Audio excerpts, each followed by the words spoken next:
کسانی که من را نزدیک میشناسن، من قبل از اینکه در رسانه ظاهر بشم مشغول تجارت بودم و هنوز هم مشغول تجارت هستم. من قبل از اینکه اولین برنامه تلویزیونی رو اجرا بکنم در وصال حق، من 4 تا مغازه داشتم، رستوران داشتم. یعنی ببینید، من این رو به خاطر فخر فروشی نمیخوام بگم، اما به این خاطر این رو ذکر میکنم که یک دعوتگر باید غنی باشد. یک دعوتگر باید دستش به طرف مردم دراز نباشد. شما در طول مثلا 15 سالی که من برنامه داشتم، گاهی دیدید که من از طریق تلویزیون از کسی درخواست کمک کرده باشم؟ من اولم فکر کردم استاد. بله. بس اصلا نیوم. من میخواستم زنگ بزنم این دوستم آقا شه. درست. چون من خیلی خود نه سوال خوبی است، باید مردم بدانن. بله. این شبکه‌ای که از طرف آمریکا گلیچ حمایت میشه. نه باید مردم بدانن. بالعکس من با شما موافق هستم، باید مردم بدانن.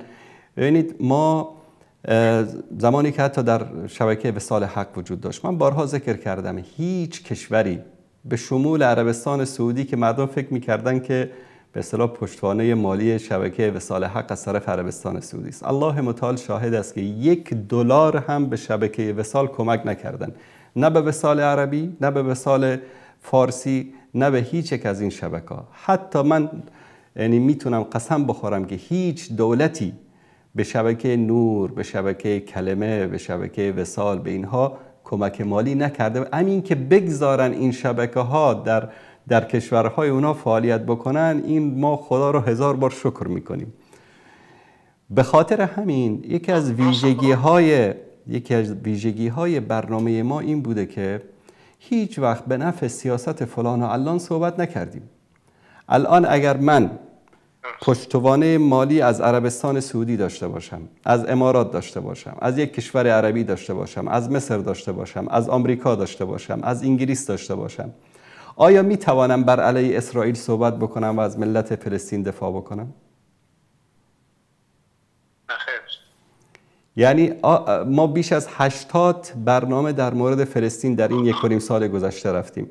اگر یکی از این کشورهایی که امروز متاسفانه در کنار صهیونیست‌ها قرار گرفتن و شما نمیتوانید در رسانه‌های اونها از ملت فلسطین دفاع بکنید، اگر اونها به ما کمک میکردن، میگذاشتن که ما بر علیه اسرائیل صحبت بکنیم، بر علیه آمریکا صحبت بکنیم؟ ما در وصال حق. بله. سلامت باشید. خواهش میکنم. سلامت باشید. سلامت باشید. سلامت باشید. الله متعال احسان کنه. سلامت باشید. سلامت باشید. امام مسجد، دعوتگری، عالمی که دستش به طرف مردم دراز بود، مجبور است به تب دل مردم گپ بزند. بعضی از دعوتگران رو میبینید که حاضر هستن قرآن رو، سنت و حدیث و احکام دین رو، همه چیز رو زیر پا بگذارن. به خاطر چی؟ به خاطر که بیبی فلانی و آقای فلانی از آمریکا و اروپا به اونها کمک میکنن و اونها مجبور هستن که به تب دل اونها صحبت بکنن. موسیقی هم حلال است، سگم در خانه بیار حلال است، عکسم در خانه بیار حلال است، فردا فتوا میدن که شرابم بخور حلال است، هر غلطی که میخوای بکن حلال است، هیچ مشکلی نیست. چرا؟ چون اشخاصی و تیپی از جامعه به اینها کمک میکنن که همچین فتاوایی رو دوست دارن، همچین حرفایی رو دوست دارن. به خاطر همین نمیتوانن حرف حق رو بزنن. نه اینکه نمیتوانن حرف حق رو بزنن، تا به حدی که میان باطل رو حق جلوه میدن و حق رو باطل جلوه میدن. چرا؟ چون که هر آن کس نان دهد فرمان دهد. شما در همین برنامه آن روزی که شاهد بودید که ما بر علیه انقلابی که بر ضد مرسی در الله متعال رحمتش بکنه در مصر شد، برنامه گذاشتیم، از رابعه پخش زنده داشتیم. اگر ما طبق سیاست‌های کشورها کار می‌کردیم، آیا این کارو میتونستیم انجام بدیم؟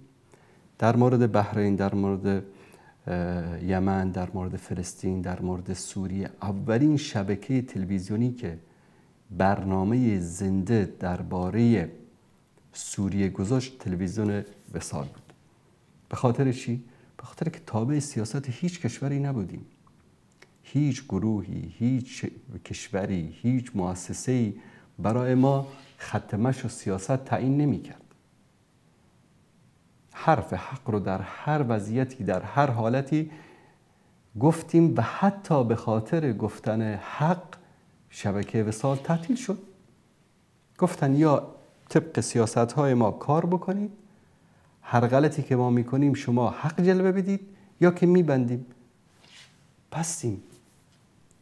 این بهتر است که انسان بیاد در یک کانال یوتیوب حرف حق رو بزنه تا اینکه بره با امکانات آنچنانی در یک شبکه تلویزیونی در کنار باطل قرار بگیره، حرف باطل رو تایید بکنه.